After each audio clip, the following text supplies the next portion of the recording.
কথা সিরিয়ালের আজকের পর্বে তোমরা দেখবে কাল তো কথা অগ্নি সবাই বাড়ি ফিরে এলো মন্দির থেকে। এরপর মাধব অগ্নিদের বাড়িতে এসে সবাইকে বলে তারা যেন আর কখনো ওই মন্দিরে পা না রাখে। মাধবের কথা শুনে সবাই একটু ইতস্তত বোধ করলেও অগ্নি বলে যে ঠিক আছে, আমরা আর ওই মন্দিরে যাব না। এবার মাধব অগ্নিকে বলে তার সাথে চলতে, কাল যে ছেলেটা ইনজেক্ট হয়েছিল সেই ছেলেটার খোঁজ করতে।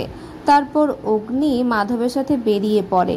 এদিকে জুনি কথাকে বলে যে আমি আবার ওই মন্দিরে যেতে চাই।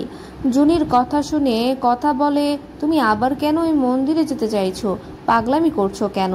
কিন্তু জুনি কোনো কিছুতেই মানে না। তারপর জুনির কথা মতো কথা, ঋতু আর জুনি সেই মন্দিরে যাওয়ার প্ল্যান করে।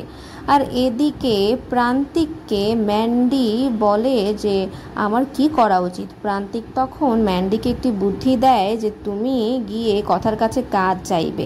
তারপর ম্যান্ডি গিয়ে কথার কাছে হোটেলে কাজ করতে চায়, কিন্তু কথা তাকে বলে যে একটা শর্ত আছে, শর্তটা হলো যার তার গায়ের উপর পড়ে বসবে না। এরপর ম্যান্ডি গিয়ে প্রান্তিককে জানায় যে কথা, ঋতু ও জুনি তারা মন্দিরের দিকে আসছে।